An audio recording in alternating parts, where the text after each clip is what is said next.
Здравейте! Вчера пристигнахме вечерта късно, цял ден пътувахме. Общо е доста изморително пътуването, но надявам се да се заслужава днеска. Ще дадем всичко от себе си да покорим първите места. Подготвили сме се добре. От утъркан сме аз и още едно момче. Юношка до 60 кг, до 65 всъщност. Очаквам от него да го представя на дясна ръка. Аз ще участвам само на дясна ръка, тъй като така сметнах за необходимо.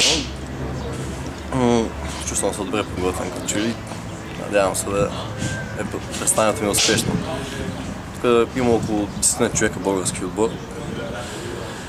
Ще се борим да копираме призовите места във всички категории.